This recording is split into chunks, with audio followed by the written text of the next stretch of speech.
부스러기 은혜란 없습니다. 주님이 주시는 은혜는 사람이 그렇게 표현할 뿐이고 우리에게는 충분한 은혜인 것이죠. 그것을 오늘 말씀을 통해서 느끼는 거죠. 오늘 두 가지 에피소드가 겹쳐 있어요. 가나안 여인이 딸이 귀신 들린 것을 해결해 주시는 예수님 모습과 복합장애, 그러니까 듣지 못해서 말도 못하는 그런 장애인의 고쳐주시는 그런 모습이 나오는데, 오늘 둘 다 보면 좀 예수님이 평소 예수님 같지 않게 낯설게 느껴지는 말씀도 하시고 행동도 하세요. 왜 그러실까? 그냥 우리가 생각하는 그렇게 안수해 주시고 고쳐주시면 안 되나? 그런데 그 이유가 오늘 있어요.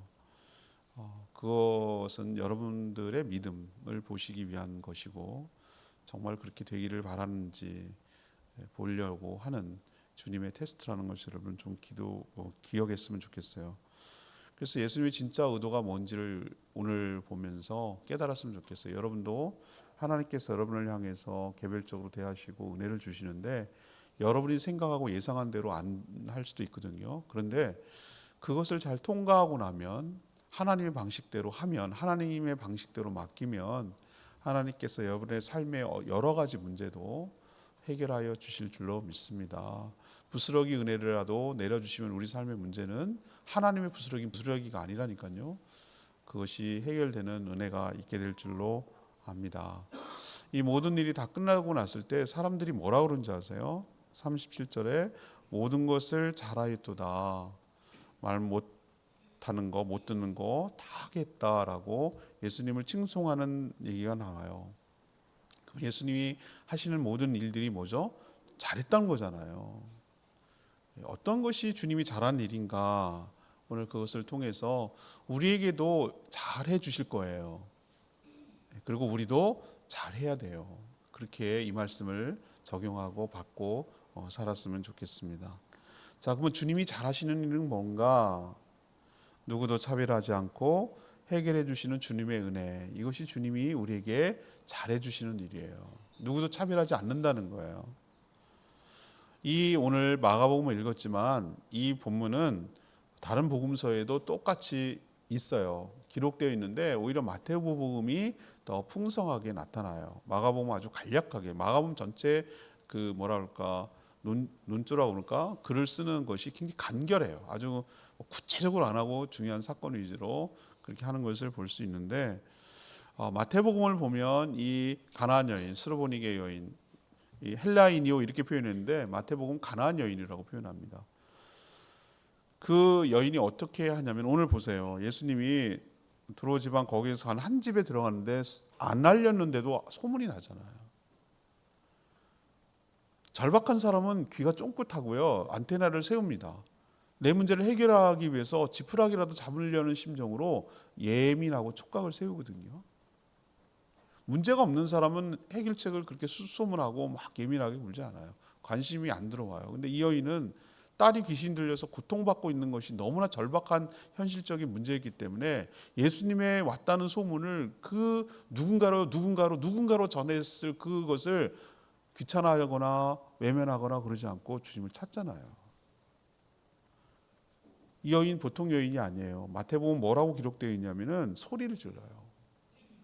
안 그러면 누가 주목하겠어요? 예수님 막 알아서 찾아올 때도 있지만 나를 주목해 달라는 거예요.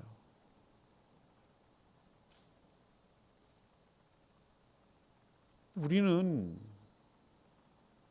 주님이 알아서 좀 해주시면 안 돼요? 이런 할 때가 좀 있어요. 물론 주님이 여러분의 상황과 형편을 아세요.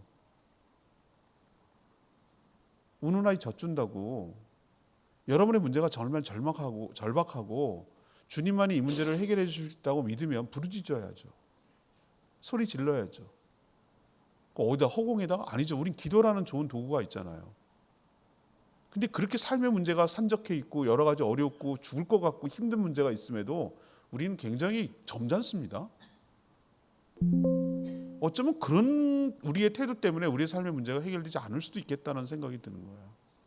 이 여인이 하는 거 보세요. 소리를 지르고 주님을 찾아서 그 앞에 발을 엎드렸어요. 발 앞에 엎드렸어요. 엎드린다는 건 뭡니까? 겸손이고 상대를 인정한다는 얘기고 자신을 낮추는 그런 태도잖아요. 그리고 훌륭하게 신앙 고백도 했어요. 다윗의 자손이요. 이게 마태복음에 기록되어 있거든요. 여러분 다윗의 자손이 무슨 뜻인지 이해하시겠어요? 소경도 바디메오도 그런 얘기를 했는데 다윗의 자손이라는 것은 당신이 메시아입니다. 그 뜻이에요. 그 당시 보편적으로 가르쳐준 사상이 뭐냐면 메시아 사상은 다윗의 후손으로 온다고 믿었어요. 실제가 그렇고요. 다윗 언약에 따르면 다윗에게 한 약속의 하나님이 다윗의 너의 후손 중에 메시아가 나올 거라고 그랬거든요. 다윗의 자손이요라고 말하는 의미는 이퀄 당신은 하나님이 보내신 메시아입니다. 그 뜻이에요. 와, 소리 질렀어요. 엎드렸어요. 멋진 신앙 고백을 했어요. 그러면은 주님이 이쯤 되면 딴 때 같으면 그래 뭘 해주기를 원하냐 뭐 이렇게 묻든지 불쌍히 여기서 뭐 청을 들어보고 사정을 들어보고 가시든지 고쳐주시든지 뭐 뭘 해야 되잖아요. 근데 웬일인지 모르겠는데 평상시답지 않게 예수님이 그냥 들은 척도 안 해요.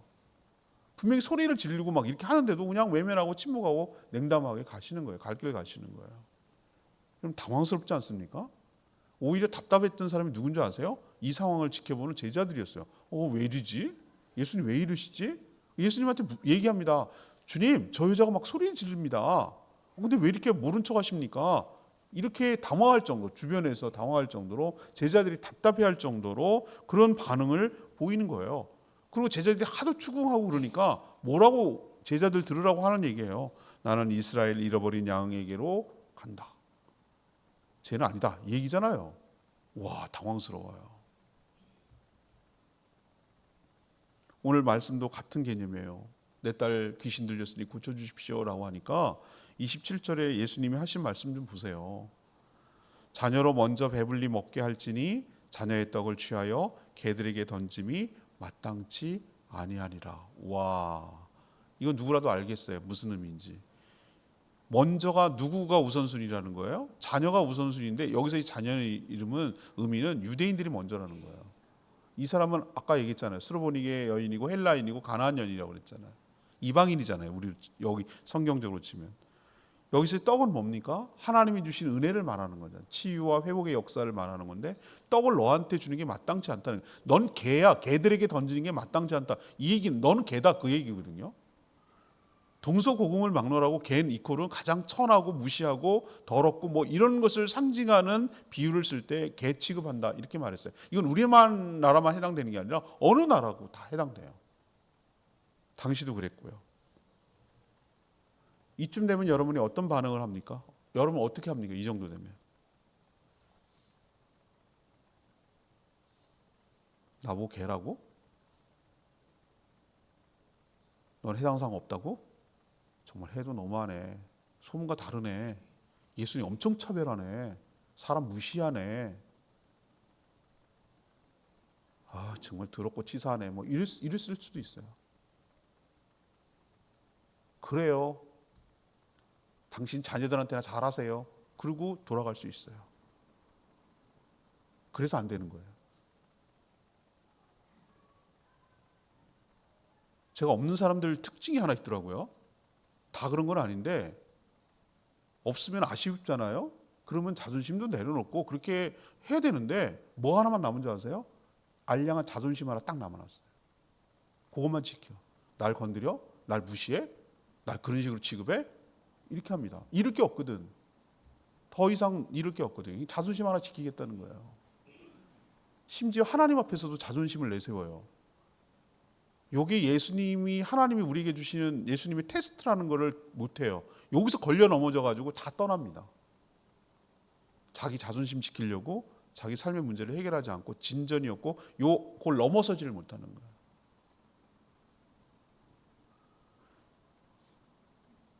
이 여인은 어떻게 했습니까? 맞습니다. 저 개입니다. 그런데 이런 얘기를 하는 거예요.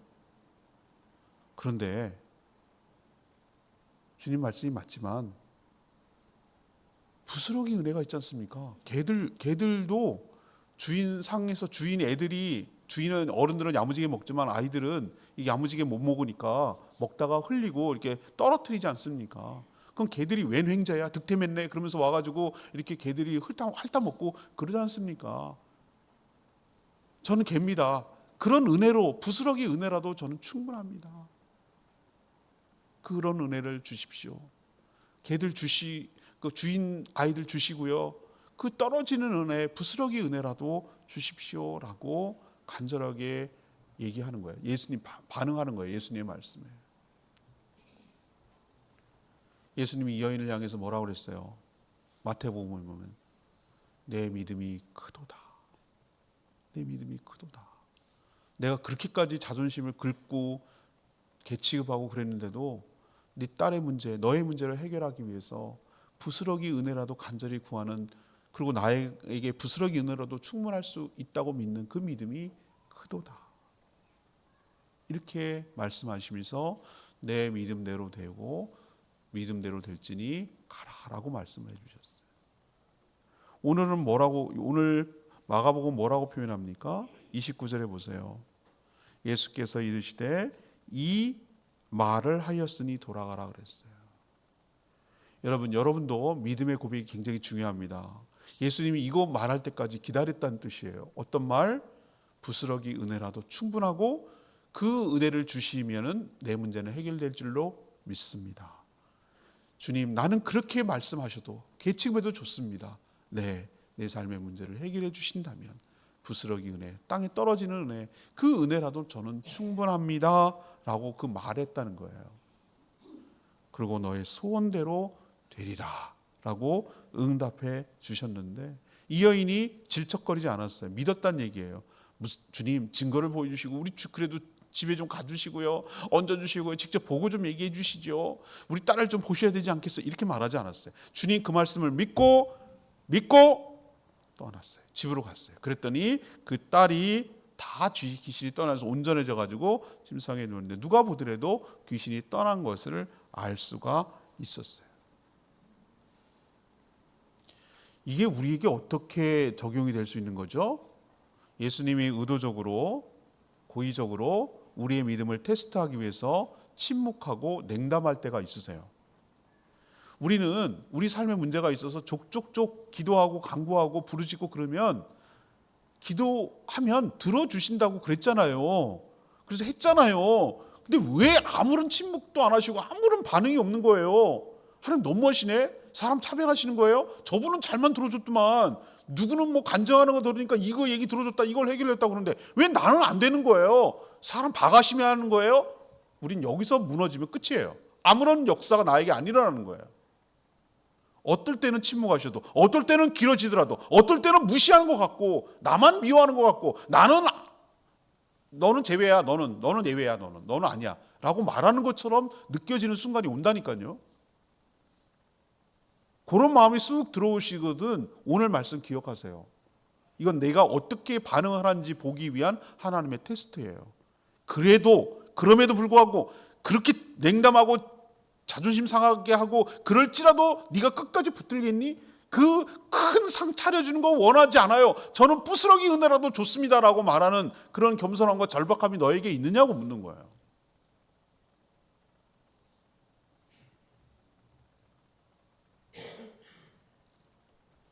여러분도 살다 보면 참 답답할 일이 많고 어려운 일이 많고 자존심 상하는 일도 많고 예수를 그렇게 믿고 오랜 신앙생활을 했는데 네가 달라진 게 뭐가 있냐, 너의 기도는 왜 안 들어주냐, 너의 문제는 왜 해결되지 않느냐, 이런 식으로 주변에서 조롱하고 힘들 때 정말 힘들어요. 포기하고 싶고 낙담이 돼가지고 좌절하고 싶을 때가 와요.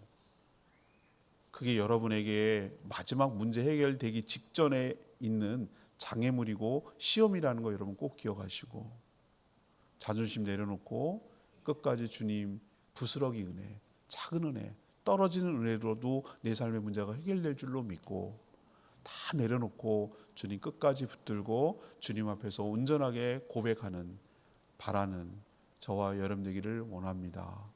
그래서 여러분의 삶의 문제가 해결되어야 되잖아요. 부스러기 은혜면 어때요? 부스러기 은혜면 어떠냐고. 왜 그렇게 하나님 앞에서 자존심을 세우려고 하시냐고요. 다 내려놓으세요. 내려놓고 주님만 의지해서 문제 해결받는 역사있게 되기를 바랍니다. 잘한 일이 뭐냐고요? 사람 차별하지 않아요.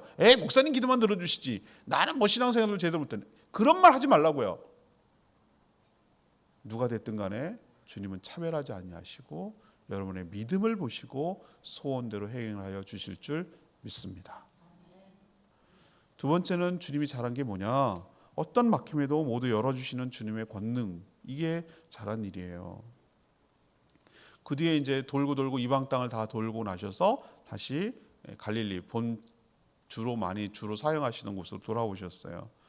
또 사람들이 온다는 얘기를 듣고 또 어떤 사람이 데리고 오냐면은 귀를 먹고 말을 더듬는 자를 데리고 와서 안수해 주시기를 원했어요. 왜 데리고 왔을까요? 왜 사람들이 데려왔죠? 왜 스스로 못 오죠? 왜 못 옵니까? 사람들이 웅성웅성 거리는데 무슨 말인지 못 알아듣는 거야. 소문을 예수님 와도 모르는 거야. 못 알아들으니까. 그리고 그래, 알아들었다, 어떻게든 눈치를 알아들었다 칩시다. 자기 의사 표시를 정확하게 못 하는 거야. 말을 못 하니까. 제가 대학 1학년 때 교육학 개론 시간에 그 교수님이 우리를 데리고 학교 버스를 빌려 주시더라고. 그래서 내가지고 어디 갔냐면은 시각 장애인들 하고요, 그다음에 청각 장애인들 있는 특수학교를 가셔서 견학을 했던 기억이 나요. 지금 생각이 나요. 그 오래전에. 그런데 가서 내가 그때 처음 내가 알았어요. 그 현장을 본 거예요. 시각 장애인들이 이렇게 봉을 따라서, 복도에도 봉이 있더군요. 그리고 복도에도 난 처음에 봉에 이 점자가 있다는 걸 처음 알았고, 이 사람들이, 학생들이 이 점자로 하얗게 생겼는데 좀 뽕뽕뽕뽕 뚫린 거 같고 이렇게 손으로 하는 걸 내가 현장을 처음 봤어요. 시각이 장애가 되니까 청각이 예민하게 발달되어 있다는 것도 그때 처음 알았고, 그들도 사람답게 교육을 받을 권리가 있다는 얘기를 거기서 처음 보게 됐어요. 또 농학교를 갔어요. 농학교는 다 시각은 멀쩡한데 안 들리는 거예요. 어떤 이유든지 간에 선천적으로 그럴 수도 있고 후천적으로 그럴 수도 있고. 근데 공통점이 하나 있더라고요. 제가 몰랐어요. 그 이유와 연관되는 거를. 들을 기회가 없어요. 그리고 발음을 정확하게 듣지 못하니까 언어를 배우질 못한 거예요. 그 사람들이 원래부터 말을 못하는 게 아니고 들을 기회가 없었기 때문에 학습할 언어는 들어야 해서 그대로 따라하면서 배우는 거거든요. 그러니까 제가 이 말이 무슨 뜻인지 알 것 같아요. 이거는 복합장애처럼 보이지만 못 듣기 때문에 말을 못하는 거예요. 우리도 어떤 한 문제 때문에 그 여파로 다른 문제도 겹칠 때가 얼마나 많은지 몰라요. 우리 설상가상 엎친 데 덮친다 그러잖아요. 이 문제 하나만 해도 버거워 죽겠는데 이 문제에 대해서 또 다른 문제까지 파생돼서 우리를 압박해오고 어려움이 올 때가 얼마나 많은지 몰라요. 이 사람이 그래요.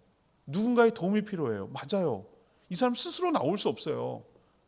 그래서 사람들이 데리고 온 거예요. 예수님 앞에 와서 이 문제를 해결해 주시기를 바라는 거예요. 하나님의 은혜는 이렇게 시작되는 거예요. 누군가 나를 데리고 와서 주님 앞으로 데리고 와서 주님을 만나게 해주는 것 자체도 큰 은혜이며 축복인 줄로 믿습니다. 여러분 스스로 왔어요? 누군가 도움받아서 왔잖아요. 주님 앞에 왔잖아요. 근데 고비가 있어요. 여기도 예수님이 이 듣지 못하고 말 못하는 이 장애인을 물이랑 떼입니다. 떼서 1대1로 혼자 데리고 따로 갑니다. 따로 한적한 곳으로 갑니다. 1대1로 상담하는 거예요. 여러분 하나님의 은혜는 집단적으로 임하는 것 같죠? 아니에요. 하나님의 은혜는 나와 하나님과의 1대1 관계 속에서 일어나는 은혜인 줄로 믿습니다. 하나님은 1대 다로 얘기하지 않아요. 군중 속에 여러분을 대하지 않아요. 여러 무리 가운데 대하지 않으세요. 여러분 한 개체, 한 사람을 치료하여 주시고 회복하여 주실 줄로 믿습니다. 따로 떼서 1대1로 지금 상대해 주시잖아요. 내 문제를 나를 직접 터치해 가시면서 귀를 손에다 넣으셨어요. 양귀에 이렇게 넣으셨다고 그랬어요. 이렇게. 이거 뭔 해괴한 행위야? 그리고 더 희한한 일은 뭐냐면은 침을 뱉어갖고 혀에다, 우와, 여러분이 상상이 돼요? 여러분이 그랬으면 이건 경멸하는 행위예요. 동서고금을 말하고 침 뱉었다. 예수님이 십자가에 달릴 때도 침 뱉었다고 그랬거든요. 로마 군인들이. 침 뱉는 행위는 뭐냐면은 이건 상대를 굉장히 경멸할 때 하는, 조롱할 때 하는 행위예요. 근데 예수님이 침을 뱉어서 그것도 혀에다 대서, 딴 것도 아니고, 그리고 손을 이렇게 문지르는 것 같아요. 뭐가 문제니까? 귀가 안 들리고 말을 못 하니까. 여러분이 고비가 온다고 그랬죠? 여러분이 아무리 귀가 안 듣고 혀가 안 뚫려도 눈은 있잖아. 눈은 보잖아요. 그죠? 그럼 이런 해괴한 행위를 하는 것에 대해서 뭐 하는 거예요? 여러분 어떻게 하시겠어요? 자존심 세우지. 아니 내가 말이지 못 듣고 말 못한다고 이런 식으로 나를 경멸해? 나를 정말 농락해? 나 기분 나쁘게 이게 뭐 하는 짓이야? 아 더럽게 해. 나 갖고 무슨 장난치나? 이게 고비예요. 아이 기분 나빠 진짜. 해결 안 돼요.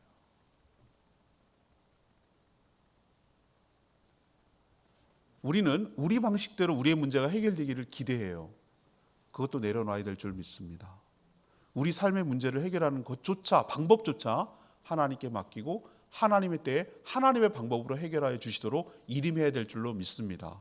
내가 예상하지 못했던 방법으로 하나님께서 나에게 접근하고 우리의 믿음을 테스트해 가면서 정말로 그럼에도 참고 기다리고 그것을 용납하고 수용하는지를 보시려고 보고 계시는지 몰라요. 그러니 해결 방법조차 하나님께 믿고 맡기는 저와 여러분 되기를 소망합니다. 그래야 해결돼요. 이게 뭘까? 저는 그냥 유추해요. 해석하는 거예요. 저 나름대로. 그래. 주님의 손가락은 내 귀가 막혔다고 안 들린다 그랬잖아요. 내 막힌 귀를 열어주시는, 뚫어주시는 거구나. 주님의 침과 주님의 손은 내 묶여있고 혀가 굳어있는데 이것을 풀어주시는 약이구나. 주님이 그렇게 해주시는 거예요. 주님의 것을 내어주어서 주님의 손가락으로 주님의 손과 침으로 발라서 해결해 주시잖아요. 여러분 내 문제가 해결되는데 주님의 침이 더럽습니까? 여러분 주님의 손으로 막 이렇게 하는 게 장난처럼 느껴집니까?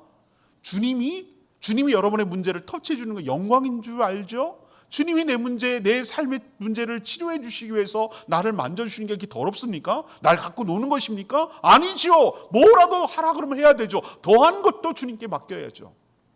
내 문제만 해결될 수 있다면. 왜 따로 가셨을까? 이런 기적을 구경거리만 보고 재미나 삼아서 하는 사람들에게는 안 보여주세요. 장애인을 이런 식으로 조롱하고 멸시하고 농락해? 라고 그저 무슨 흠잡을 거 없나 라고 노리는 사람들한테는, 오해하는 사람들한테는 이런 거 안 보여주세요. 본인도 걸림돌이 되는 거고요. 다른 보는 사람들도 문제가 될 사람은 차단하시는 것이에요. 여러분 주님의 은혜가 임할 때 그저 호기심에, 그저 눈요깃거리에, 그저 간증거리에 이렇게 하려는 사람한테는 은혜가 없어요. 무엇을 하듯이든지 어떤 식으로든지 내 문제를 해결해 주시든지 그것조차도 수용하고 받아들이려고 하는 사람에게 문제가 해결되는 역사가 임하게 될 줄 믿습니다. 예수님이 뭐라고 그랬어요? 그 사람에게 34절 우러러 탄식하시며 그에게 이르시되 뭐라? 에바다 그랬잖아. 에바다가 뭡니까? 달리다 굼 하듯이 에바다는 아람어예요. 에바다 이 얘기가 명령하는 거예요. 열려라 라고 말하는 거예요. 에바다 열려라. 예수님의 이 선포가 여러분의 삶 가운데도 있게 되기를 원합니다. 우리는 얼마나 닫혀있냐고요. 귀도 닫혔고 혀도 닫혔고 이 사람은 그렇게 문제가 닫힌 문제지만 사람마다 다 닫힌 문제가 있단 말이에요. 막힌 문제가 있단 말이에요. 그게 뭐 경제적인 문제든 관계의 문제든 건강의 문제든 뭔가 닫혔어. 그게 좀 누가 뚫어줘야 되는데, 그게 열려줘야 되는데 하수구처럼 그냥 우리 지난번에 하수구 막혀도 얼마나 답답하고 역류하고 말이죠. 답답하잖아요. 막힌 게 얼마나 우리 삶의 문제도 있냐고요. 그것도 하나만 막힌 게 아니라 이것 때문에 이거 막혀, 이거니까 이거 막혀. 그 여파가 쫙 있어가지고 하나만 해도 죽겠는데 막 이것저것 막혀가지고 답답해. 그런 나를 찾아오셔서, 그런 복합적인 문제를 안고 있는 나를 찾아오셔서 뚫어주시고 만져주시고 해서 에바다라고 열어주시잖아요. 그러자 즉각이라고 했어요. 즉각 그의 귀가 뭐하고 35절 열리고 혀가 맺힌 것이 곧 즉시 풀려서 말이 분명하여졌더라. 문제가 해결됐잖아요. 이게 주님이 잘하신 일이라고요.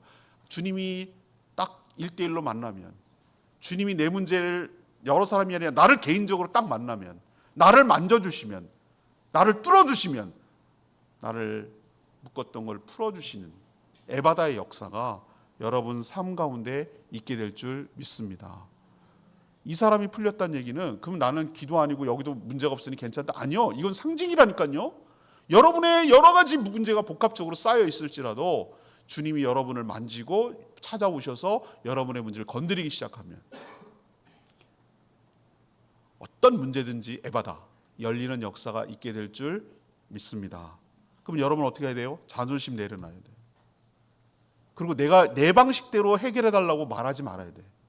주님 방식대로 온전히 다 그것조차도 맡길 때 주님께서 여러분의 삶의 문제를 열어주시고 풀어주시고 해결해 주시는 에바다의 은혜를 주실 줄 믿습니다. 세 번째는 뭐냐? 뭘 예수님이 잘했다고 그러냐? 생명을 얻게 하고 더 풍성하게 하려는 그 사랑이 잘했다고 말하는 거예요.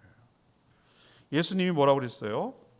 이렇게 에바다 열려서 해결받은 그 장애인에게 36절에 경고까지 했어요. 아무에게도 말하지 마라. 너의 아름다운 비밀과 너의 아름다운 것으로 간직하라고 그랬어요. 여러분도 어떨 때는 그렇게 해야 될 때가 있어요. 여러분이 주님을 만지고 여러분의 문제를 해결해 주실 때 이건 누가 알지 못하는 하나님과 나만의 아름다운 비밀로, 그래서 둘만의 알고 있는 비밀로 간직할 때 그게 그렇게 은혜가 돼요. 예수님은 일대 다로 다가오시는 것이 아니라 나만 특별하게 생각해 주셔서 나의 문제를 하나님의 방식대로 풀어주신 것이 여러분에게 평생 동안 잊지 못할 둘만의 아름다운 비밀, 그것으로 간직했으면 좋겠어요. 근데 여기 있는 사람 뭐합니까? 막 얘기해요. 그러면 그럴수록 막 얘기하고 다른 사람이 보니 어머 이 사람 전에 듣지도 못하고 말도 못했는데 웬일이야? 잘도 듣고 잘도 말하네? 라고 깜짝 놀랐어요. 놀라면서 하는 말이 야 정말로 잘하였도다. 모든 것을 잘하였도다. 이렇게 표현하는 거예요. 그럼 모든 것이 잘했다는 것이 복합장애처럼 듣지 못한 것을 듣고 말하지 못한 걸 말했다는 것만 해결될까? 저는 그것이 확대해서 생각을 했어요. 예수님이 이 땅에 오신 것이 잘한 것인데 오셔서 무슨 일을 했는지를 이 한 장면 또 앞에 그 귀신 쫓아내는 것을 통해서 알 수 있겠어요. 여러분도 성경에 보면 자기가 좋아하는 최애 구절이 있잖아요. 자기가 이렇게 모토로 삼고 이게 꽂히는 구절이 있어요. 어떨 때 보니까 한국 사람들이 제일 좋아하는 성경 구절 랭킹 1위부터 10위까지 있더라고. 그것도 발표한 거 있어요. 두려워 말라 놀라지 말라. 이거 되게 좋아하더만. 이사야 43절 말씀. 근데 저는 요한복음 10장 10절 말씀을 되게 좋아해요.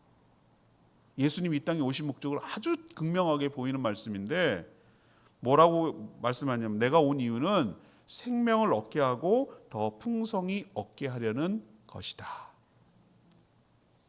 죽어가는 생명, 그게 영적인 죽음이든 육적인 죽음이든 그것을 살려내는 것, 생명을 얻게 하는 것, 그 생명을 얻게 하는 것 플러스 생명이 생명답게 살아가도록 하는 것, 이게 바로 예수님이 오신 목적이라고 그랬어요. 오늘 예수님이 탄식하셨다는 표현이 나와요. 34절에 하늘을 우러러 탄식한 거예요. 이 복합장애를 안고 있는 이 사람을 볼 때 예수님이 답답함과 안타까움과 이런 것들이 복합적으로 탄식 소리로 나왔어요. 근데 이 사람을 볼 때 탄식했던 것처럼 우리도 보시면서 탄식하신다니까요. 왜 탄식하시냐면 안 됐다라는 개념이 아니에요. 인간이 이 사람은 그냥 인간의 모습의 표상이라고 할 수 있는 대표격이라고 할 수 있는데 죄와 사망과 사단의 권세로부터 눌려가지고 모든 삶이 막히고 제대로 살아보지도 못하고 정상적으로 살지 못하고 하나님이 창조한 대로 보고 듣고 말하고 누리고 한 것들을 하지 못하고 여기 막혀 저기 막혀 여기 막혀 저기 막혀 이렇게 신음하면서 장애를 갖고 살아가야 되는 인생이 너무 안타깝고 그런 거예요. 그래서 탄식하신 거예요. 우리 삶을 바라보실 때 주님이 탄식하시는 거예요. 정말 저렇게 살지 않기를 바라는데, 저 문제가 해결되기를 바라는데, 저 문제를 누군가 해결하기 바라는데, 그래서 주님이 오셔서 나를 불쌍히 여기고 긍휼히 여기는 마음으로 오셔서 그 문제를 열리도록 해결하여 주시는 줄로 믿습니다. 복음이 뭡니까? 막혔던 것을 열어주는 거예요. 묶였던 것을 풀어주는 거예요. 눌렸던 것을 해방시켜 주시는 거예요. 그래서 그 모든 눌림과 억압으로부터 해방돼서 진정한 자유를 누리고 생명이 생명 닿도록 살아가도록 해주시는 것이 예수께서 이 땅에 오신 목적인 줄로 믿습니다. 제주도에 얼마 전에 그거 있잖아요. 돌고래가 폐그물에 걸렸어요. 제가 동물 나오는 걸 좋아하잖아요. 사슴뿔이 여기에 걸려가지고 꼼짝달싹을 못해. 어떤 바보 같은 여우는 그 플라스틱 통에다 이렇게 박아가지고 여기 앞이 안 보여서 막 이러고 돌아다니는 거야. 근데 자기를 잡아서 해결해 주려고 하는데 자기 잡아먹는 줄 알고 막 들뛰고 난리를 치는 거예요. 왜 그런지 이유를 모르고 일일이 다 끊어줘가지고 해결해 주니까 막 도망가더라고요. 여기 돌 지느러미에 폐구물이 걸렸어. 얘가 빙빙빙 돌고 죽게 생겼어. 그걸 포착이 됐어. 그래서 사람들이 그거 돈 들여가면서 예산 들여가면서 세상에 그 돌고래 살리려고 개를 갖다가 잡아서 끊어주고 자유롭게 해줬다고요. 개로는 얼마나 고마울까. 안 그랬으면 죽었을 텐데. 그게 바로 예수님이 이 땅에 우리를 대할 때 하시는 거예요. 우리는 뭔가에 걸려 있어요. 묶여 있어요. 그것을 일일이 찾아오셔서, 근데 그걸 두려워하면서 그것이 싫어할 수 있잖아요. 이유를 모르니까. 근데 믿고 맡기면 그 모든 것들을 끊어주시고 풀어주셔서 자유롭게 그 생명이 생명답게 살 수 있도록 풀어주시는 자유의 은총을 우리에게 주실 줄로 믿습니다. 누구에게 주셨던 것처럼 이 수려보니게 여인과 이 복합장애인에게 주셨던 것처럼 우리도 똑같이 그렇게 주실 줄 압니다. 자, 우리는 이제 분명해져야 됩니다. 분명해져야 됩니다.